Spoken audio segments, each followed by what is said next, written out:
was Key Account Manager for CORKCICLE. I was born in Los Angeles, California, in the same hospital that Lucille Ball, I think she passed away the same time that I was being born. I'm not her reincarnation, but it's a kind of a fun story.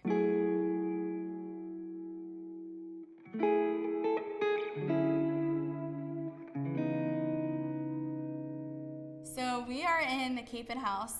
We are on Lake Osceola in Winter Park, Florida. It's a beautiful historic home that was actually moved across the lake. Part of the reason that it was moved across the lake was it was going to be demolished, so the community rallied together to raise the necessary funds to maintain its integrity. Capen House is very special to me because my family was part of the committee that raised funds and really other people to kind of be the cheerleaders for this project. And so I also grew up on Lake Osceola, so it's a double win for me. This is a very special place.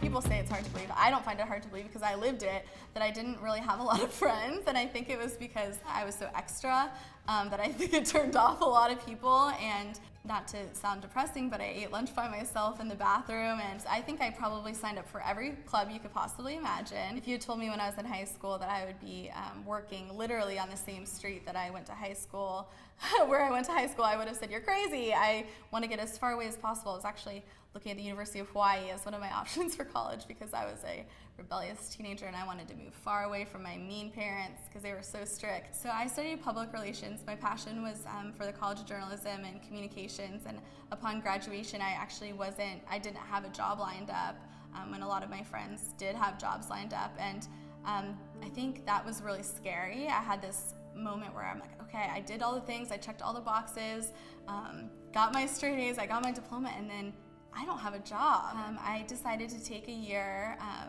off. I think a lot of people do gap years, I think after high school and before college. My gap year was after my first job, and I took a year traveling the country by car in my Subaru. I visited 36 states, and my parents said that they were going to support me emotionally but not financially, and basically said, good luck, call us. And I lived out of my car and in Motel 6s. I acquired a dog along the way, Frankie, that I still have, my child, if you will. When people ask me, especially in the elevator at my apartment complex, what kind of dog he is, I always say Chihuahua, just to see their reaction.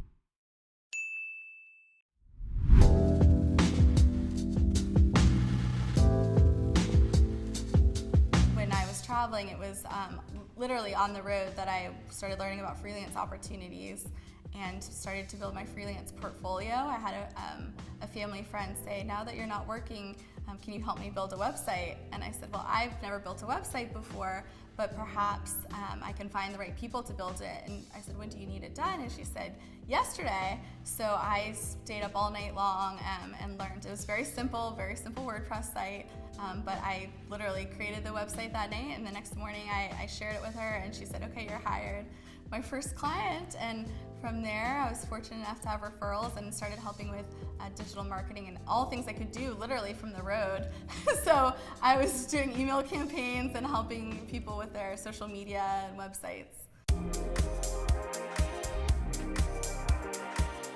So I knew two things, that I really love meeting people and I really love telling stories. And so when I joined the CORKCICLE team, they had just launched their first hydration product. So it was in the infancy stages, but they were past the hardship of a startup. They were kind of in that mid-tier area, and I was really brought on to serve as a liaison between the ad agencies, the PR agencies, and the brand. I mean, sometimes they would just need a simple social media post approved, but the owners were too busy running the company.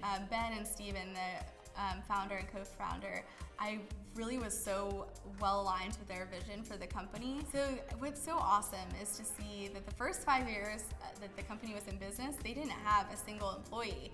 And to see how far it's come and how far it continues to grow is really exciting. There's so many projects, we've done so many cool things, but I think the one that is most special to me was building our charitable program.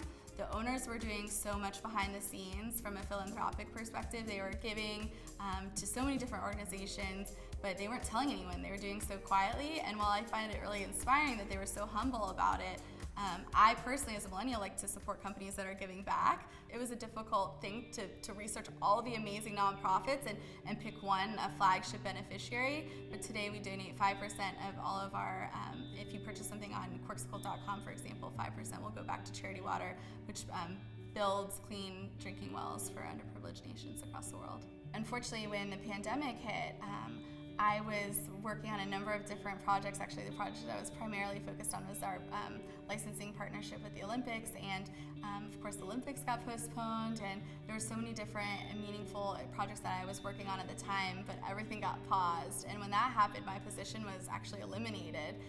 So I went through a lot of, really a grieving process, if you will. I felt like I was a failure, but I was really grateful that nearly immediately another owner of the company stepped in and created a new position for me, so I get to help other brands tell their stories through our products. I hope that if anyone hears my story that they can kind of feel that courage. I carry around this rock that literally says courage on it, and my stepdad gave me a set of stones that have different messages on it. Sometimes it's difficult to make the tough decisions, and you have to be brave and you have to take the leap of faith, but if presented the opportunity, I say just do it.